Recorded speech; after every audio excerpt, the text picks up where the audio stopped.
Shut up and sit down. Hey everybody, Barry here again.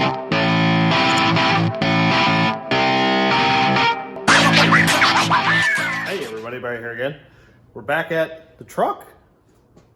Jeep? Truck? I don't know.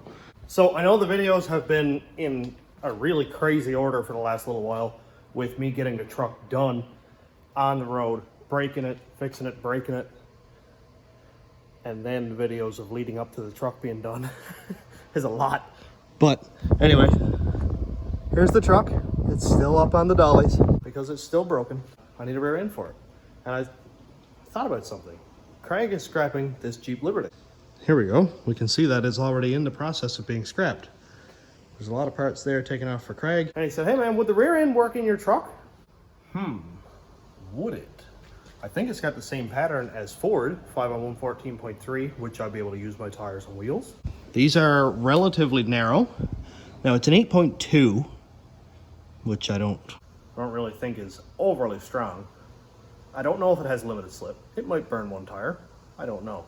But it will get me on the move. One thing that I really like is it has a rear sway bar. That is super cool. And the links are a very simple setup that just bolt to the frame. It's got lots of room. It's very narrow, so that's cool. I'd probably have to relocate my shocks, but sometimes that's all you can do. Big panhard bar, but I don't need coil springs. I won't be using that stuff.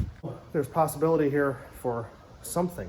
Also, it has a really cool parking brake setup, which I already removed from in here. Here are the park brake cables. They don't look seized or anything. This Jeep is in relatively good shape. And the park brake handle is over here. This one's really cool. It just mounts flat. And it has the thing right here that the cables click into.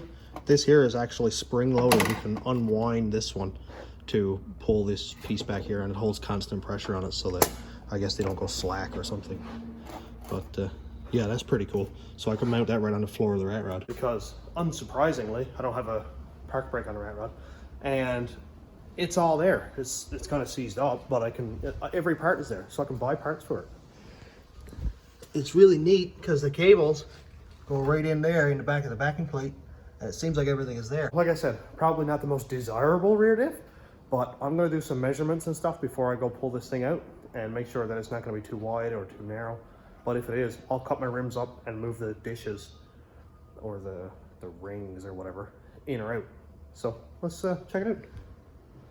After having the breakdowns and filming that, like I had sort of an awakening. I was like, why do I need to fill in everything that I'm doing with time lapse? Like, yeah, I'm sure a lot of people love it, but I can make a half-an-hour video into an 18-19 minute video and have information flowing the whole time and not, you know, drone on and stuff. I know I don't have a lot of patience and I'm kind of squirrely, so I don't like sitting through 6 minutes straight of time lapse while the music goes do boo doo boo doo boo doo. It gets kind of boring.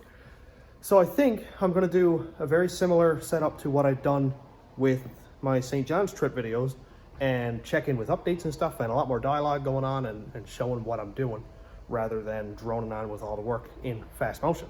So let me know what you think. Check out this video, check out a couple of the older ones where we broke down and where I rescued the truck and stuff, and just give me some input because I'm doing this for you guys. So right now what I'm mostly interested in is the width from flange to flange, or where the wheel bolts on. And it's going to be kind of difficult to read that measurement, but we'll try anyway. I'm just going to stick the tape in through the rim here. And I'll get it as close as I can to the back of the hub, which will be kind of easy actually, because the rims are completely flat. I can just set them up against the face to get a half accurate measurement. So we're looking at about almost. It's about 66 inches. About 65 inches actually.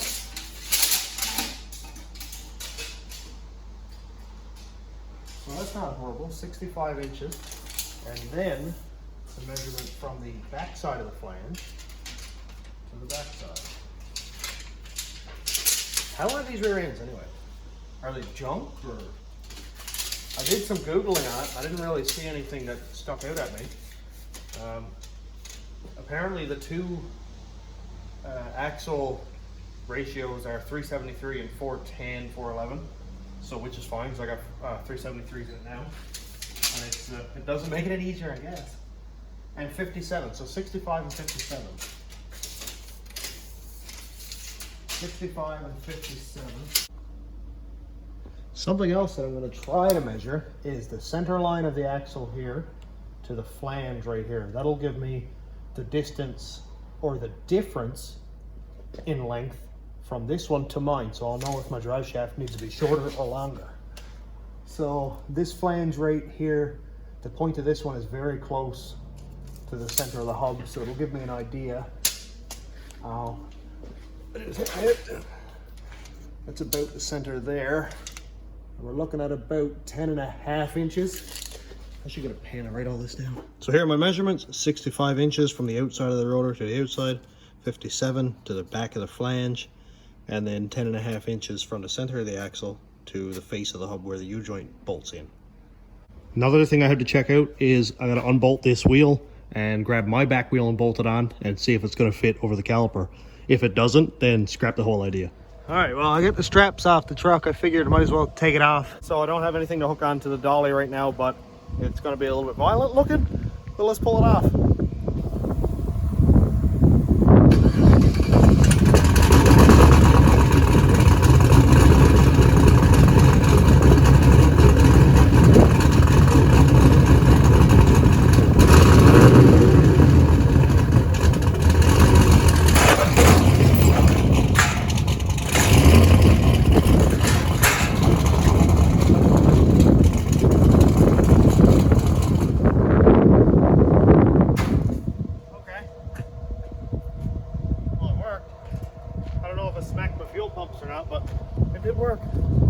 Oh, at least I can look at some of the damage. Oh, my poor fender. My poor fender. And it smoked the inside too when the tire came off.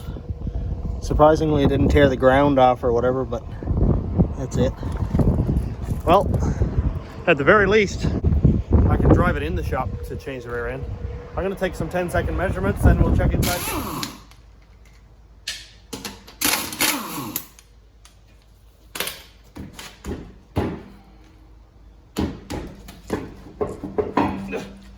Why does everything seize on these trucks? I almost don't want it to fit. Please don't fit. Yeah.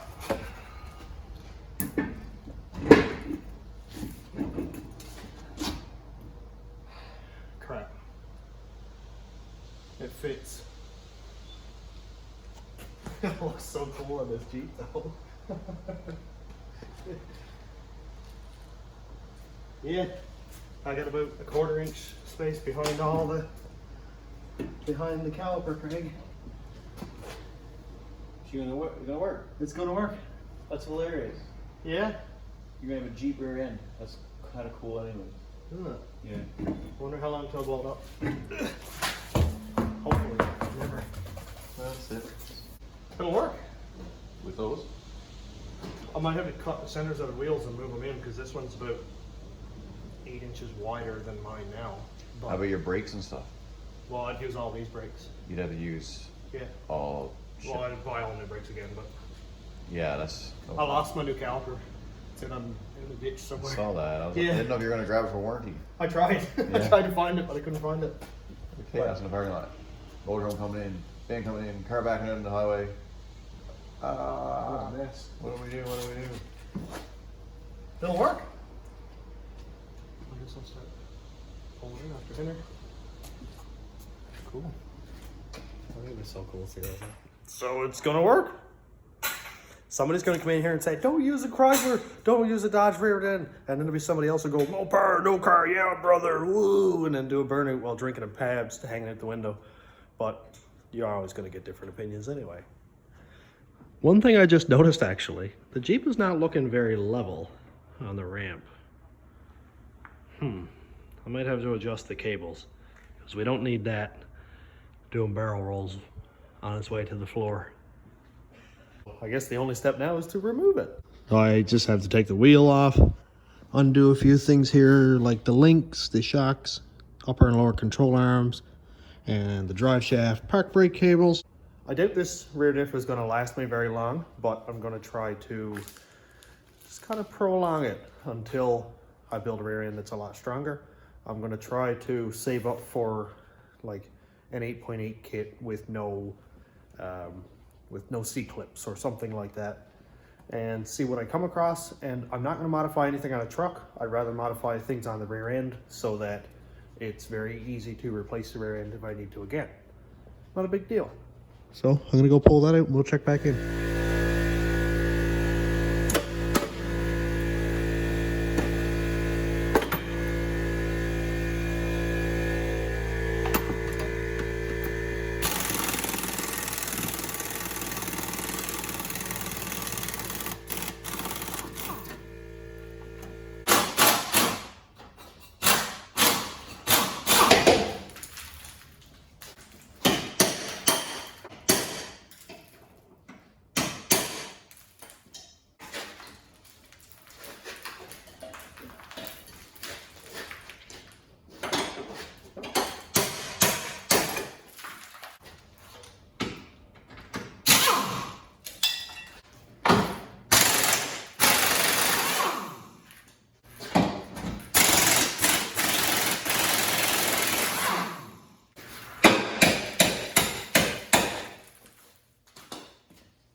Well, the bulk of that is done.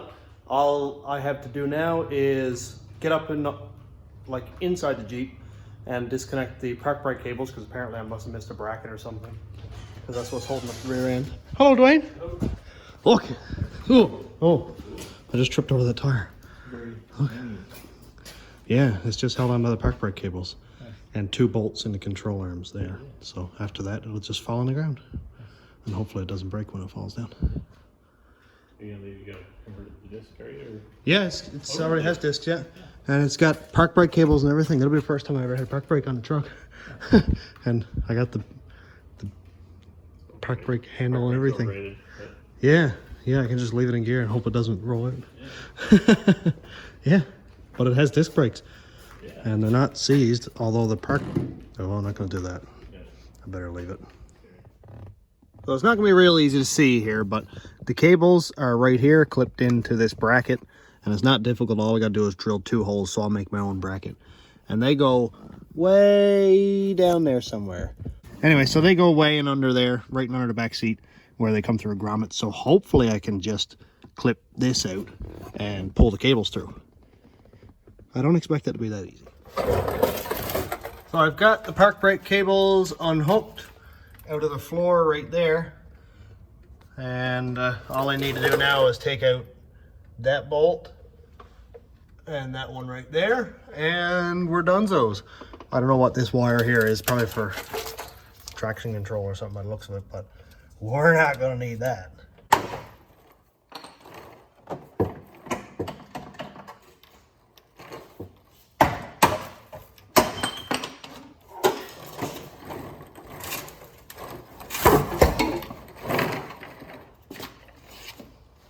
Am I going to have a traction control light on if I cut this?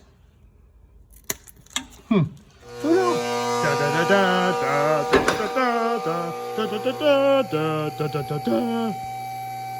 Don't hook up in that. Are you serious?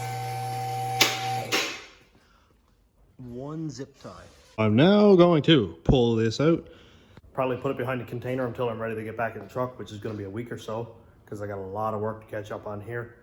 A little bit of maintenance on the CarQuest vehicles, a little maintenance on Craig's Jeep, that kind of thing. And then I'm going to hook the forks in under here, lay the front of it on the ground, and drag it out with the forklift. Good times.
I just realized that we got two vehicles here that are in California squatting.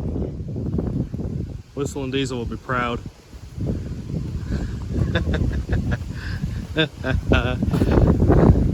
Woo! There's parts back here. There's a full transfer case.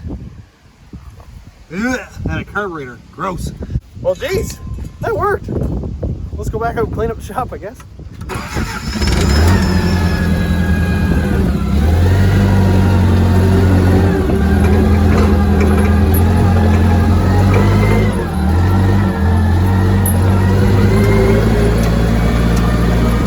Next, the fit goes to the scrapyard.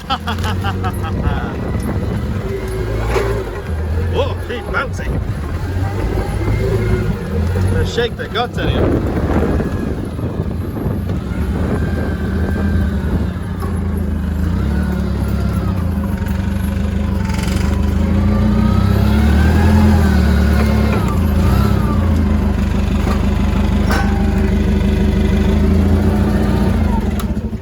Mint. Ah, another Jeep. So I'm going to finish it up here because I've got a bagel and toaster that is waiting for me and I have nothing else to do today. I do, however, have to start fixing this harness, which is an absolute... I don't even know what to say, actually. I'll probably get demonetized. So I got to fix that because the guy who owns it has been very patient with me while I've been trying to get the truck ready. He's already got it paid for. I just got to do the harness, mail it back to him. So I'm going to finish it up here so I can go at that, and then Kenny Wheeler's going to bring out his harness, and I got a lot to do over the next couple of days. So thanks for checking out the channel. Thanks for all the new subscribers and YouTube members and patrons. If you want to check out my Patreon, it's patreon.com/stationroadratrods, and YouTube members link is down here. And also check out my Teespring store for merch like hoodies and hats, and check out my Teespring store for merch like hoodies and shirts and cups and all that fun stuff. And thanks for watching. Have a great day, everybody.